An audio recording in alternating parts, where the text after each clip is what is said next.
I'm willing to bet that most people who call coin dealers crooks were never ripped off by a coin dealer. I will explain what I mean by that, because I have been in this business a long time, and I know that I run an honest coin shop, and I know in my heart I strive to be honest, always. Human nature aside, I don't love money. I just need to live. And in order to live, I have to make money. And this is the way I make money. I buy and sell coins from and for people. This video is not a judgment on anyone. It's also not justifying bad behavior, unethical behavior, or dishonest coin dealers. You know for sure, if you know coins really well, if a coin dealer tried or did rip you off. But there are so many people out there that don't know coins very well at all. They just think they do. There are even more who have no idea what it's like to run a business or anything about a business. They just think they do, or they heard from somebody else about it, or they saw something on an app, or they saw something in an article, or they saw an opinion piece or a YouTube video somewhere, and it just implanted in their brain what they wanted to believe. But we're going to talk about the facts. The facts as they've happened to me. I can speak for me. I can't speak for other dealers because I talk to a lot of dealers. I see a lot of things going on. So my name is Daniel, and you're watching Coin Help You. I have been in the coin business and selling antiques and collectibles all my life at flea markets and at this coin shop and antique booths. I have run in with lots of different types of sellers and buyers and coin dealers, people in this business. I've done it all. I've sold baseball cards, stamps. I even sold marbles. I've sold all that in school, growing up in school. I've sold coins, you name it. Anything that I could make a little bit of money on, I sold. It's ingrained in me. It's in my DNA. I live it. I sleep it. I dream it. And I breathe it. That's what I do. So I have a good grasp on how the business is run and what things are worth and what they're not worth. Do I make mistakes? Of course. I'm human. All humans make mistakes. But I want you to think about this for a minute. We're all looking for experts in the fields that we're interested in as far as getting some help. A coin dealer like me, that's all we do. I don't do anything else. I might go fishing a little bit in the evenings. I spend time with my family. I might read the Bible, little things like that. But for the most part, this is what I do. Almost, 90% of my life is coins, numismatic items, currency, and coins, and coins. And I'm all evening long, I'm helping out in my help community. I'm answering questions. I'm looking at coins, and I'm examining coins, and I'm touching coins, and I'm looking up values. I mean, literally, I'm as qualified to be a coin dealer as a surgeon, a neurosurgeon is qualified to be a neurosurgeon, and maybe even more so because I spend more time than they do doing what they do. I mean, literally immerse myself in this entire experience and vocation. And there is a lot to be said for that. When you walk into a coin shop, that dealer not only knows coins and does it for a living, and that's all he does, he also deals with the public enough and throughout the years that he has formed a lot of opinions, good or bad, but most of them are going to be correct. They know you better than what you think you do when you walk in that coin shop. A lot of people come in and try to play games. They pick up on that. Trust me, you can't hide everything. They pick up on the subtleness. They look at the small things because it's the small things in this business that make the money. And they're always looking at the small stuff and see what it leads to. But based off of my own experience, let's just jump right into this. If someone walks into my coin shop and takes my money or takes some coins from me, that is a crook. That is a criminal, and they robbed me. If someone walks into my coin shop and I pay them $5 for a coin that's worth $1,000 or $200 or $300, and I know for sure that's what it's worth. I look it up. Let's say it's an 85cc uncirculated, worth several $100s, and I pay him $5 for that, or face value for that, or I tell him it's worth just silver, $25. I rip them off. I'm a crook. I am dishonest and unethical. Those are two extreme scenarios where there is no shadow of a doubt that the person committing those unethical acts, breaking the law, are crooks. Now, in between those two extremes, a coin dealer getting robbed or a coin dealer robbing someone coming in the shop, there are a lot of levels. Give an example. I could have 1,000 people come in the coin shop or call this coin shop and ask me how much I'm paying for silver. And if I tell them I'm paying $1 less than melt, out of those thousands, there's going to be several of them that's going to say I am a crook for not paying melt. They're not going to sell to me. The vast majority are going to sell to me knowing that I've got to probably sell it for just a little over melt, or I might have to take it to the refinery and unload it depending on how much they sell me. But what I'm trying to get at is that that's the perception here. One of the things that I'd never hear people saying is that a refinery that refines precious metals are crooks. I never hear that, but yet they will pay you, if you're lucky, 98%. If you have enough gold, they'll pay you 98%. Like it's some places 5 ounces, 10 ounces. They'll pay you 98% of melt. Silver is even worse. They pay you even less.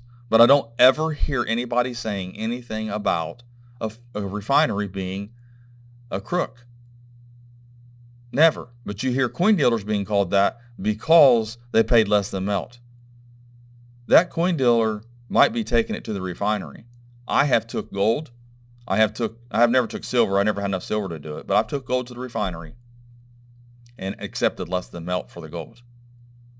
And I never once thought that refinery, the guy that owns the refinery, who's, by the way, is a really nice guy here we have locally. It's called My Gold Trade. Never once thought that he was a crook. I never would have even thought of that. Because he has a business to run. He's making maybe, after everything's said and done, he's lucky to make 0.5 to 1% profit. Because he has to refine it, melt it down, and do whatever he has to do, put it in a ball, or he has to keep it and resell it to a dealer maybe that comes by that wants the gold. Because I've sold some coins that were bad jewelry-shaped coins. A lot of people just have to have 5 ounces, so you add a couple of coins, maybe a gold eagle that's not, anything much over melt. But what I'm trying to get at is that there's perception here. So no one's calling refineries crooks. At least I don't hardly hear that. Maybe it's because I'm not involved in those conversations. I don't know. Because I'm a coin dealer, no one really thinks of calling a refinery or talking about a refinery to me. I don't know. But coin dealers all over the United States have took silver and gold coins and silver coins to refineries for decades and accepted less than melt. And I've never heard one coin dealer call a refinery a crook. So when you are in the business, you understand there are circumstances when you might not get melt for something you're selling. That does not make that coin dealer a crook. That means that coin dealer is doing his business a certain way. He's not doing anything nefarious. He's not trying to rip you off. Now, if that coin dealer pays you $10 an ounce and silver's $30 an ounce or even $15 an ounce, then you might start questioning things. So you want to look at the levels here. Like I said, there's all these little extremes. There's these extremes, and there's all these little levels in between the extremes. That's very important to note. So I can look through all of my reviews on Google for my business, and you can see stuff that I just don't do, but yet I'm accused of it. And I know that a lot of misunderstandings are happening in this business. I am waiting for someone to give me a bad review because I am getting 20 calls a day at least about nickels and quarters and no mint marked and in God we trust, in God we trust. They're in God, but they're in God. I'm getting them constantly. People are seeing articles and videos and they're looking up on their phones. It is a huge issue that coin shops have. Am I complaining? No, but it's a fact. I'm speaking of the facts. This happens to me all the time and I'm sharing that with you. But I see the misunderstanding. Easily someone will say, well, I saw it online. This coin dealer says it's not. I would never do business with them. And you see what I mean? That's stuff that can happen so easily. And I know that's what most of this is going on. Also, people automatically think a car dealership, an attorney, that they're crooks, that they're kind of dishonest and they don't do things on the up and up. because that's kind of the public perception. And unfortunately, that's the way people think. I've thought that way before, but it's not always true, because once you understand the business, then you realize they're doing their business a certain way for a reason. I'm not saying there's no ripoffs. I'm not saying there's not crooks, but they have to make a certain amount of money a certain way, and they have fees, and they have different things that they add to it to make their money. And they make some money off financing. And I understand that, like I said, I don't know everything about car dealerships, but I know that sometimes they do some things that's not all that ethical. I understand that. But let's just not try to get into car dealerships too much. But if you have a car that's a clunker and you do just enough to it to make it run so someone buys it, and then 30 days down the road it breaks down, then yes, you're a crook. Okay, you don't do that to people. You don't take a junker that's been wrecked, it's barely running, put certain liquids and fluids in it, change a few things on it, and then set it out there so that it runs really great until about 60 days down the road and it's not. That's not that's the kind of unethical stuff I'm talking about. But to add a docking fee or, something like that, or knowing when I buy a brand new car and I pull it off the lot, I pull it back in the lot, I can't get out of it what I paid for it. That's not being a crook. Okay. That's just how that's how that business is run. I mean, that's just the way it is. Trade-ins is another thing, So it's similar to being a coin dealer. You bring a coin into the coin shop, a coin dealer is not going to pay you what that coin is worth. And if you walk out of the shop after you buy a coin from a coin dealer, you can get a refund if he's an honest and decent coin dealer, but don't expect them to pay you the same thing that you paid for it if you want to sell it back. A refund's one thing, but you can go to one coin shop and pay $100 for a coin, go to the next coin shop down the road and try to get $100 out of it, and you will not. That's because there's a difference between retail and wholesale. A coin dealer has to buy wholesale. I think a lot of people get involved in how much wholesale does a dealer need. They think that a dealer should make only 10% or 5% or 20%. Well, one of the things you have to understand is that the least amount something's worth, the more profit a dealer needs to make on it. In other words, if it's a $100 item, a coin dealer would like to double their money on it. In other words, they don't want to pay you $50 or $60. But if it's a $10,000 item, a coin dealer can afford to make only 10% or 5% because that's $500 to $1,000. You're making more on the larger items than you are the smaller items. You see what I'm saying? So there's going to be a tier of how much something is going to be paid. A lot of times it gets up to where in the 10,000 range, that's going to be a commission thing. So understanding this business, understanding how things work, when someone brings in coins to your shop, will go a long way into not thinking that a coin dealer is trying to rip you off. I know I mentioned a couple videos about a coin dealer who was going through someone's half dollars, and there was 40%, there's 90%. Instead of selecting out the 90%, they just counted them all as 40% and paid them 40% price for everything, including the 90% halves. That's wrong. That's unethical. That's the kind of stuff you don't do. You separate it and you pay them. But what some people do is you separate the 90% and the 40%, and you're not paying them enough for the 90 or the 40, or they don't think you are, then they call you a crook. That's not true. What a dealer's paying you, if it's within a fair amount, if it's close to melt or in with that range, they're not being a crook. That's just how much they can afford to pay, how much they feel comfortable paying. That's how they run their business. They're not trying to rip you off on purpose. If a coin dealer is willing to explain to you why they're paying what they're paying, and they're transparent about it, they're not being a crook. Crooks are not transparent. That's the whole business. I mean, unless you got the gun and obviously you're being very transparent, I'm going to shoot you if you don't give me your money. That's a little different there. But what I want to trying to come to the conclusion here is that most people who think coin dealers are ripoffs think that because of a misunderstanding on their part. They don't understand the business. They don't understand why a dealer offered what they did. And they don't want to understand it because they think that a dealer should be paying them a certain amount, and that's all there is to it. I see that so many times.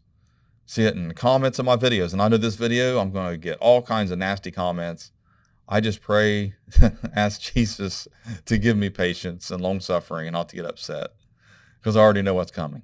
Another instance is if someone brings in a bunch of coins, and if you bring in high-grade type coins that are problem-free, a coin dealer is going to pay you more. They're going to try to grade them out, especially if you've done your homework. And you say, look, this is a 2-cent piece. It looks uncirculated to me. What are you going to pay me for it? and you basically have a subscription to Gray Sheet yourself, so you have an idea. If they're going to pay you at least Mint State 60 Gray Sheet, that's not bad. Don't expect to get 60 or 65 out of any deal, or 64 or 65 out of a dealer, because when you send it off for grading, there's no guarantee it's going to get that. But 60 is pretty safe.